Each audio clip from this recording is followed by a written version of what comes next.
Selamat malam kepada pemirsa Goris Sadan TV di seluruh Indonesia. Goris Sadan TV membaca Indonesia dengan 3 metode pemikiran.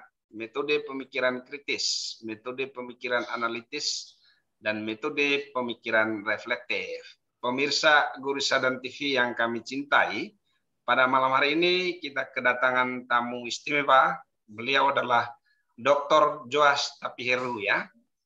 Beliau sehari-hari bekerja di Departemen Politik dan Pemerintahan ya, Universitas Gadjah Mada di Visipol ya.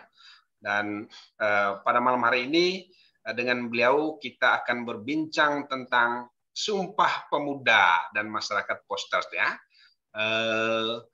Waktunya kita sekitar 20 menit ya. Kami persilakan kepada Bung Joas, mulai dari pertama menyapa pemirsa dulu, kemudian memperkenalkan diri, baru memulai dengan topik yang kita sampaikan ya. Silakan Bung Joas.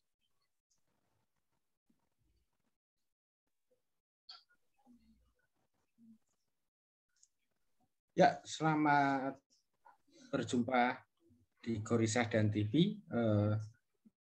Sebuah kehormatan untuk diundang di kanal ini. Sebagai perkenalan, nama saya Joas Tapiheru. Sehari-hari saya bekerja sebagai dosen di Departemen Politik Pemerintahan Visipol UGM.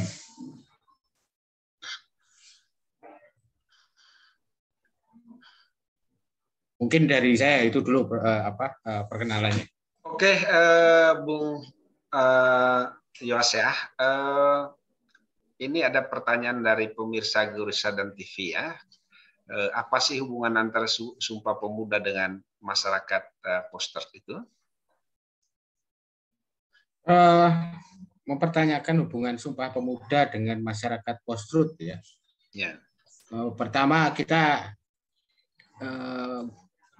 kenali dulu secara singkat apa sih sebetulnya fungsionalitas dari Hari Sumpah Pemuda yang kita peringati setiap tahun di tanggal 28 Oktober itu. Yeah. Peringatan Hari Sumpah Pemuda itu kan bisa kita maknai sebagai upaya untuk melakukan commemoration. Commemoration itu mungkin bisa diterjemahkan sebagai ya tadi memperingati.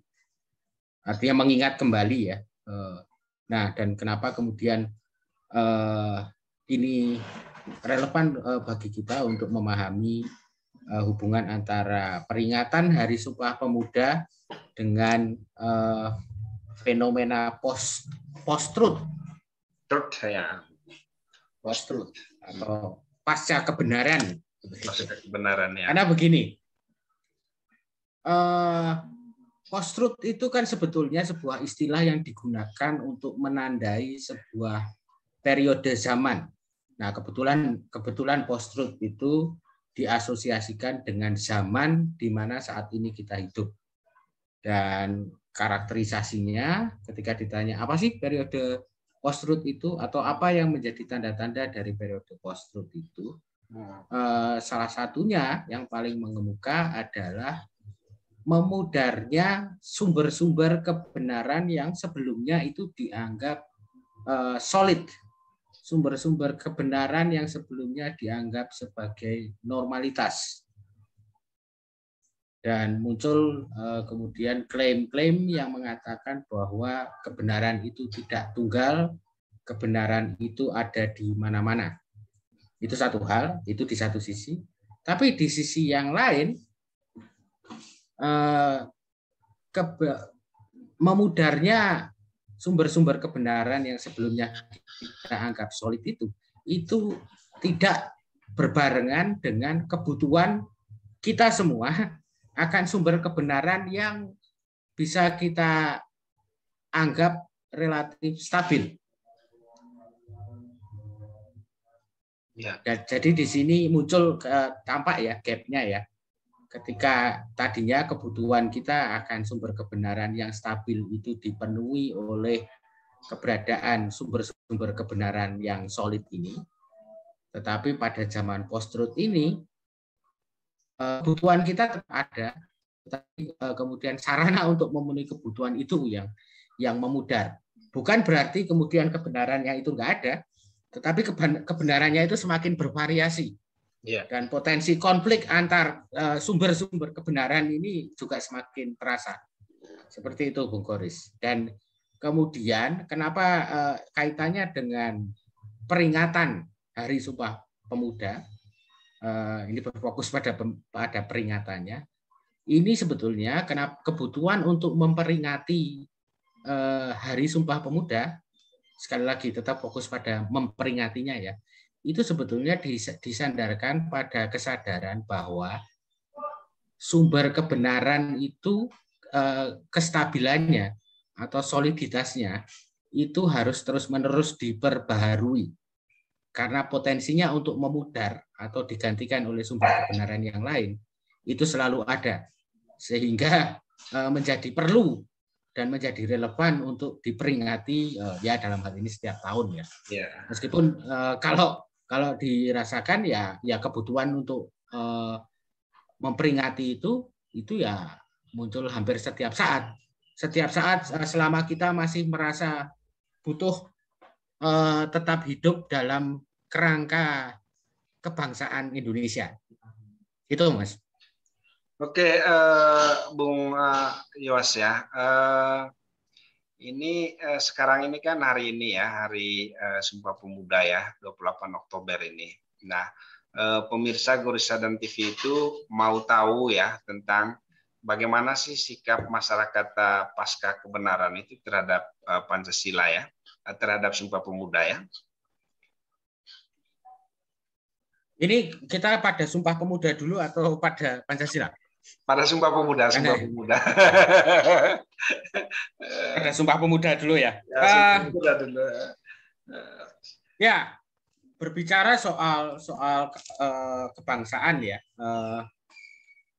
itu memang menjadi semakin relevan belakangan ini karena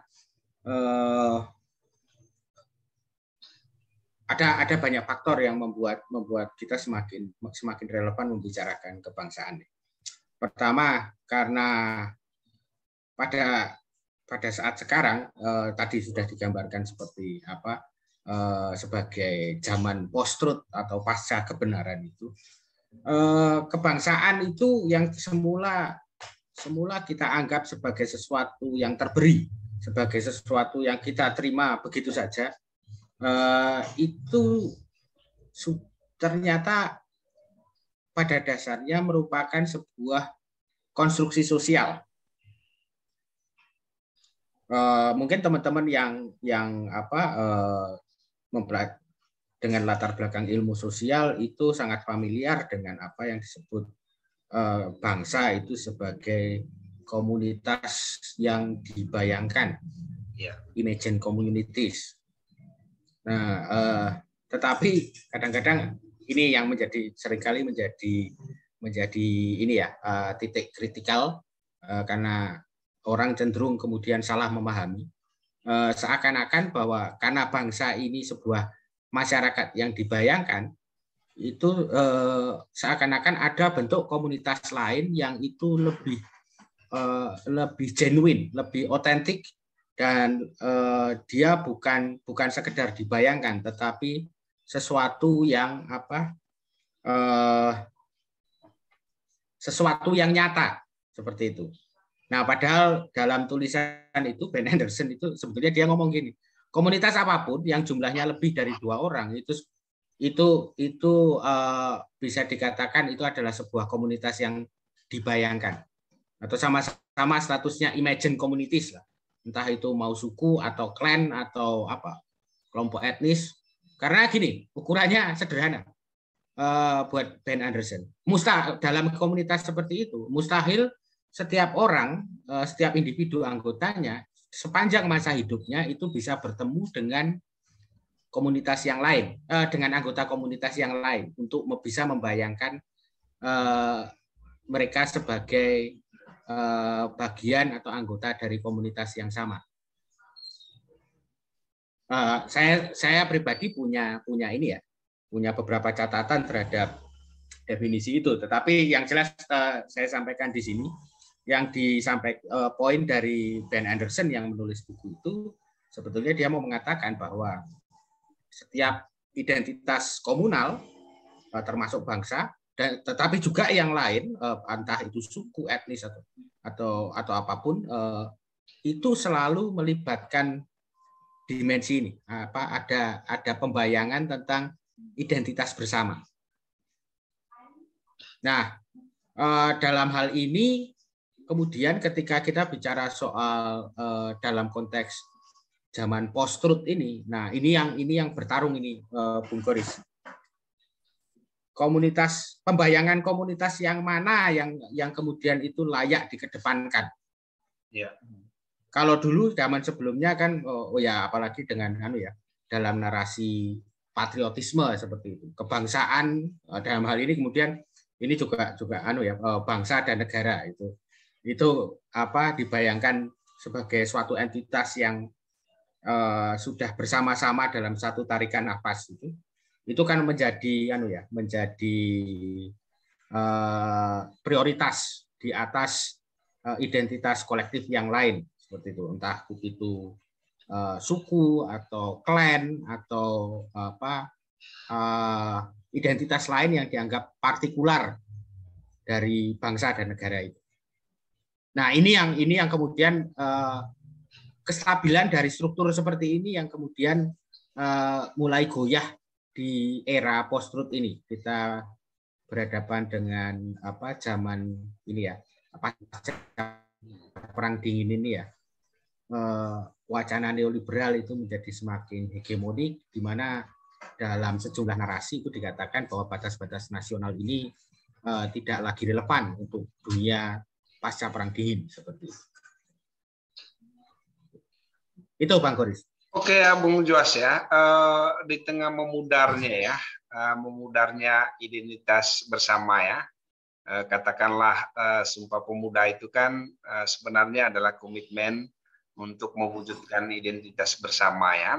Nah, ada nggak misalnya alternatif terhadap pengganti identitas bersama yang mulai memudar ini, yang bisa mengkonstruksi sebuah bangsa seperti Indonesia ya, karena bagaimanapun Indonesia kalau identitas bersama ini memudar ya, apa yang bisa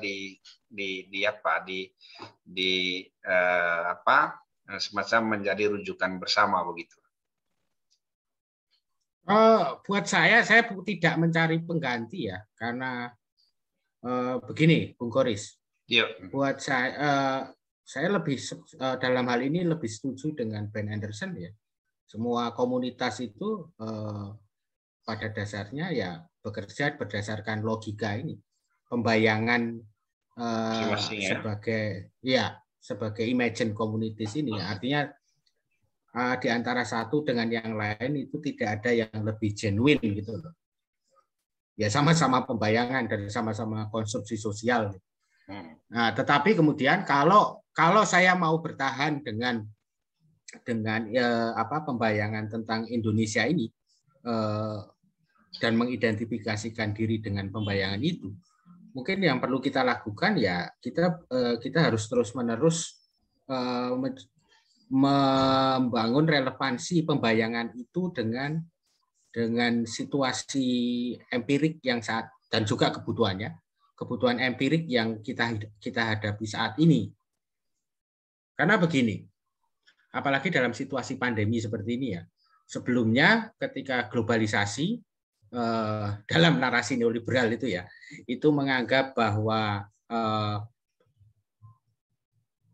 penghilangan atau minimalisasi batas-batas nasional dalam prakteknya ya, termasuk free movement of goods, services, and people itu sebagai ideal. Pada situasi pandemi ini itu kan justru berkebalikan. Nilai ideal itu kan dibalik toh. Ya kalau bisa itu direstriksi itu movement of people terutama ya. Movement of people itu direstriksi karena ini ada potensi penyebaran pandemi seperti itu. Nah, sebetulnya itu sampai sekarang masih tetap jadi argumen saya ya, bahwa yang disebut negara bangsa ini masih tetap relevan. Toh situasi pandemi ini kan pada akhirnya terlepas dari segala kelebihan dan kekurangannya, kita akan mengandalkan pada formasi negara bangsa yang ada itu untuk untuk bertahan dalam situasi pandemi ini. Nah, inilah sebetulnya tantangannya ya. Artinya kemudian formasi negara bangsa ini harus tetap mampu dan kemampuan ini membuktikan relevansinya ya, untuk menjamin subjeknya itu mampu menjawab tantangan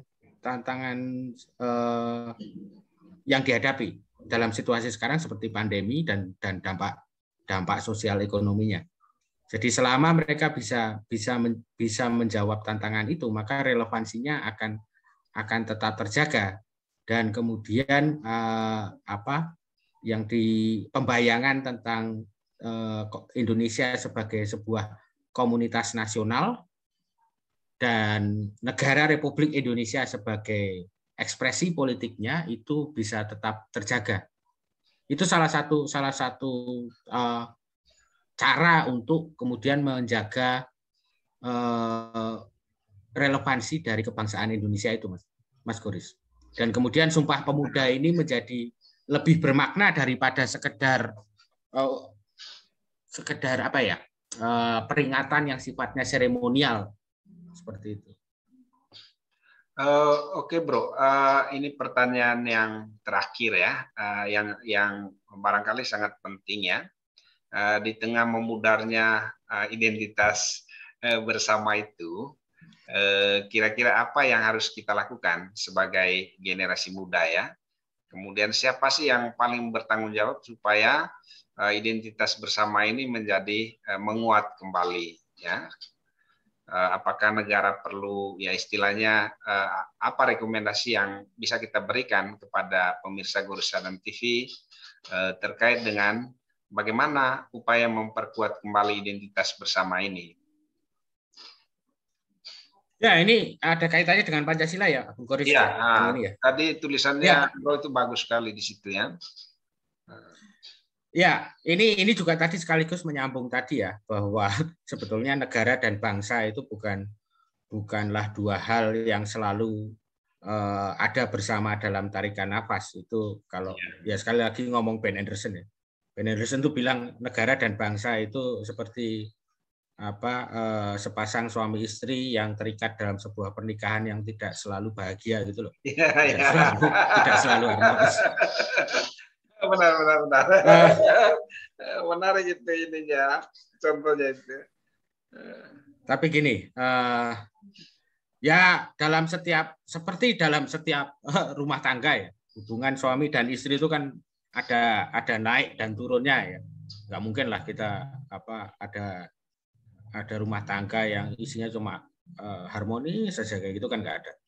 Nah, tetapi ada satu hal yang mengikat mereka ya biasanya, itu adalah ya terlepas dari segala kelebihan dan kekurangan, terutama kekurangan pasangan masing-masing. Partnernya itu menyadari bahwa ya dia juga nggak sempurna gitu loh, bahwa dia nggak ada yang kurang ketika dia kehilangan partnernya, kehilangan mitranya. Masing-masing ada kesadaran yang sifatnya resiprokal, timbal balik di antara mereka. Nah, sama juga seperti dalam hubungan bangsa dan negara ini. Karena begini, Mas Goris, di situ saya nulis etika Pancasila ya. Ya. Pancasila itu kan kita sebut sebagai dasar negara ya. Ya. Nah, dasar negara, sementara ini dasar negara Republik Indonesia yang justifikasinya adalah bahwa dia adalah ekspresi kedaulatan dari apa yang disebut bangsa Indonesia. Ya. Artinya representasi kan di situ. Nah, hubungan antara representasi dengan yang direpresentasikan itu kan tidak pernah kongruen, tidak pernah seukuran dan sebangun. Ya. Karena itu disebut representasi. Karena kalau yang merepresentasikan dengan yang direpresentasikan itu kongruen, seukuran dan sebangun, itu representasi berhenti jadi representasi, tapi jadi substansi. Dan ini adalah sesuatu yang mustahil. Nah, kemustahilan inilah yang kemudian menjadi basis untuk membangun etika yang bersifat resiprokal antara negara dengan bangsa itu. Jadi kalau kita mau menegakkan Pancasila, tegaknya Pancasila secara sempurna itu harus kita sadari sebagai sesuatu yang mustahil, apalagi kalau itu dinisbatkan pada salah satu dari dua entitas ini, negara dengan bangsa. Biasanya kemarin dulu di zaman Orde Baru, negara itu dianggap sebagai representasi total dan sempurna dari Pancasila. Sementara bangsanya itu tidak adalah representasi yang sifatnya partikular, karena itu perlu ditatar. Ya. Ditatar Pancasila lewat mekanisme P4 itu.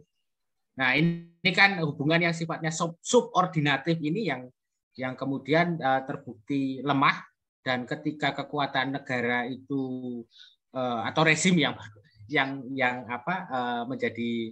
menjadi ekspresi negara itu memudar, ya tolak baliknya, hantaman baliknya itu sangat kuat. Pancasila waktu itu kalau Bang Goris ingat tahun 98 zaman reformasi, Pancasila itu kan sempat dianggap tidak relevan, tidak